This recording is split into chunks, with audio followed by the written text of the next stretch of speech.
যাও।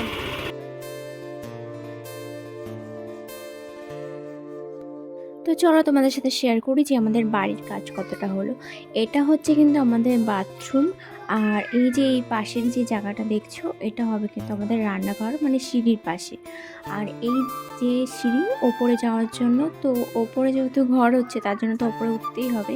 Hello friend, good morning. কেমন আছো তোমরা সবাই? আশা করি তোমরা সবাই অনেক ভালো আছো, আর আমিও অনেক ভালো আছি। তো নতুন একটা ব্লগে জানাই তোমাদের অনেক অনেক ওয়েলকাম আর অনেক অনেক ভালোবাসা। তো আজকে তোমাদের সাথে আমি শেয়ার করবো যে আমাদের বাড়ির কাজ কতটা হলো, আর আমি এতদিন ধরে কেন বাপের বাড়ি ছিলাম সবটাই তোমাদেরকে বলবো। তো চলো আজকের ব্লগটা শুরু করা যাক। এদিকে দেখো, সকালবেলা আমি একদম ঘুম থেকে উঠে পড়েছি। তো ঘুম থেকে উঠে দেখি যে মা রান্নাঘরটা পরিষ্কার করে ভাতটা বসিয়ে দিয়েছে। তো আমিও ফ্রেশ হয়ে চলে এসেছি রান্নাঘরে। সবার আগে বাবার জন্য আগে একটু চা করে নেবো। তো বাবা কিন্তু চা খায় চিনি কম দিয়ে, লিকার চা। তো এদিকে দেখো, বাবার জন্য চাটাও আমারও হয়ে গেছে। আর আমি বাপের বাড়িতে আছি প্রায় 10-15 দিন ধরে। মাঝখানে শ্বশুরবাড়িতে এসে 2-3 দিন করে থেকে আবার চলে যাচ্ছি বাপের বাড়ি। কিন্তু বেশিটা থাকাও হচ্ছে আমার বাপের বাড়িতেই। কেন বলো তো থাকছি, তার কারণ হলো আমাদের বাথরুম টাথরুম সবই ভেঙে দিয়েছে। স্নান করার প্রচুর প্রবলেম হয়ে যাচ্ছে, ওই জন্য আমি বাপের বাড়িতেই আছি। তো যখনই 2-3 দিন করে থাকি শ্বশুরবাড়িতে, সেই ভিডিওগুলো তোমাদের সাথে আমার শেয়ার করা হচ্ছে না। তো ভাবলাম যে আজকে একটু শেয়ার করে দেখাই তোমাদেরকে যে কী করি না করি শ্বশুরবাড়িতে গেলে আমি। তো এদিকে দেখো, রান্নাঘরে বাবার জন্য চা দিয়ে এসে রান্নাঘরে দেখি কি মুগ ডাল রয়েছে। ডালটা দেখেই বুঝতে পারলাম যে আজকে যেহেতু মুগ ডাল রান্না হবে, তার কারণ আজকে হলো শনিবার। তো আজকে নিরামিষ, তাই জন্য মুগ ডালটা হয় নিরামিষের দিনকে আমাদের বাড়িতে। তো ওদিকে আমি প্রেশারে ডালটাও বসিয়ে দিয়েছি। আর বাবার বাড়িতে যখন মানে ঘুম থেকে উঠতাম না 9টা-10টার সময়, তো শ্বশুর বাড়িতে এসে না হঠাৎ করে 7টার সময় যখন ঘুম থেকে উঠি না, আমার শরীরটা যেন একদমই দেয় না। কিন্তু কি করব বলো, যতই ঘুমাই না কেন বাপের বাড়িতে শ্বশুর বাড়িতে এসে তো আর 9টা-10টা পর্যন্ত ঘুমাতে পারি না। তো যাই হোক, এদিকে দেখো আমার বড় মানে টিফিন ফিফিন সব কিছু গুছিয়ে দিচ্ছি। সেই ভিডিওগুলো তোমাদের সাথে আমি শেয়ার করতে পারলাম না। আর ওকে টিফিনটাও দিয়ে দিচ্ছি। আর ও একটু মিস্ত্রিদের সাথে কথা বলে নিচ্ছি। আচ্ছা, ওখান থেকে ওই পিলার থেকে নিয়ে ওইটাকে খানা করে দিচ্ছি। এইখানে গ্যাস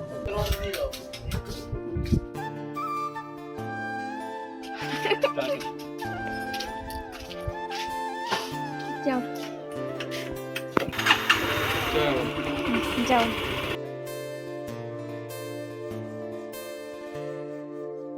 তো চলো তোমাদের সাথে শেয়ার করি যে আমাদের বাড়ির কাজ কতটা হলো। এটা হচ্ছে কিন্তু আমাদের বাথরুম।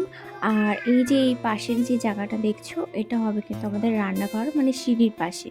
আর এই যে সিঁড়ি ওপরে যাওয়ার জন্য, তো ওপরে যেহেতু ঘর হচ্ছে তার জন্য তো ওপরে উঠতেই হবে। আর ওপরে বর্তমানে এখন আমাদের একটাই রুম হবে, সেটা হচ্ছে আমাদের রুমটাই। আর পরে বাকি যেই দুটো রুম হবে সেটা পরে হবে, আপাতত এখন আমাদের রুমটাই হচ্ছে।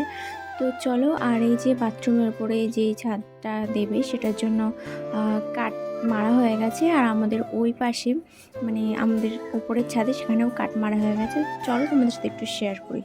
দেখো মিস্ত্রিরা কাজ করছে, আর ওই যে তোমাদেরকে বললাম যে কাঠ মারছে উপরে। তো কাঠ মারা হয়ে গেছে, আর আজকে হচ্ছে রড বাঁধবে, পরশু দিন হবে ছাদ জ্বালাই। ভেতর দিক কলম পড়েছে।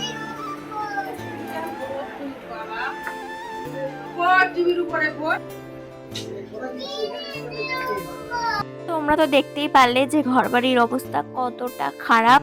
তো বাইরে যেহেতু কাজ হচ্ছে, মিস্ত্রিরা ঘরের ভেতর দিয়ে যাওয়া আসা করছে। তো মানে ধুলো বালি সব মানে বারবার ঝাড় দিচ্ছি, তাও সে ধুলো বালি হয়ে যাচ্ছে। কি করা যাবে? যাই হোক, কাল বাড়ি এসে আগে মানে আমি রান্নাঘরটা পরিষ্কার করেছিলাম, কারণ রান্নাঘরের অবস্থা খুব খারাপ ছিল।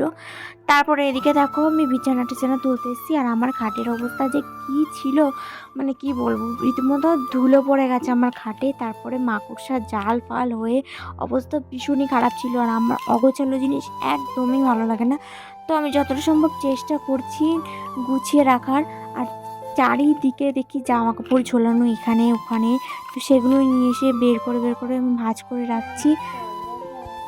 যাই হোক, তোমাদের সাথে গল্প করতে করতে চলে আসলাম আবার একটু শোকেসটা গুছাতে, কারণ শোকেসের ওপরে মানে ধুলো টুলো পড়ে গেছিলো, তারপর শোকেসের ভিতরে সব জিনিসপত্র ছড়ানো ছিল, সেগুলো আমি একটু গুছিয়ে টুছিয়ে রাখছি।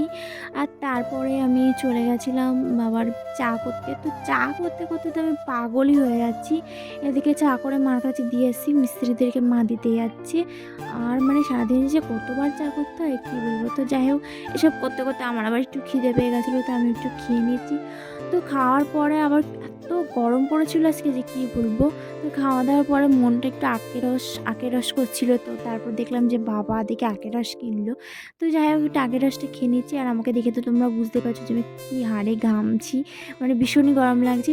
তো খাওয়া দাওয়ার পরে আখের রস খেয়ে তারপর আবার চলে এসেছি রান্নাঘরে, কারণ সকালে যা রান্না করেছি ডালটা রয়েছে, আর বাকি যা ভাজা টাজা করেছি সেগুলো সব শেষ হয়ে গেছে। এখন করছি, কারণ সকালে যেহেতু সবাই খেয়েছিল, তো এখন আবার করছি কাঁকরোল আর আলু ভাজছি। তার কারণ আজকে কাঁকরোলের ভিতরে পেঁয়াজ টেয়াজ কিছু দিচ্ছি না, তার কারণ আজকে যেহেতু নিরামিষ, শুধু লঙ্কা দিয়েই ভাজছি। আর তারপরে চলে আসলাম তোমাদের সাথে একটু শেয়ার করতে। ওই যে তোমাদেরকে বললাম পরশুদিন যেহেতু ছাদ ঢালাই হবে, তার জন্য বালি পাথর যা যা লাগে আর কি, সেগুলোই ভ্যানে করে মানে নিয়ে এসছে। আর বাবা সেগুলোই বলে দিচ্ছিলো যে কোথায় কি রাখতে হবে না রাখতে। ব্লগটা তোমাদের কেমন লাগলো আমাকে কিন্তু অবশ্যই কমেন্ট করে জানাবে, আর ভালো লাগলে লাইক কমেন্ট শেয়ার। আর এখনও যারা যারা চ্যানেলটিকে সাবস্ক্রাইব করোনি সাবস্ক্রাইব করে দিও। তো আজকের মতন ব্লগটাকে এখানেই শেষ করে দিতে গেছে। আর আমাদের ওই পাশে মানে আমাদের উপরের ছাদে সেখানেও কাট মারা হয়ে গেছে। চলো তোমাদের সাথে একটু শেয়ার করি। দেখো A few moments later.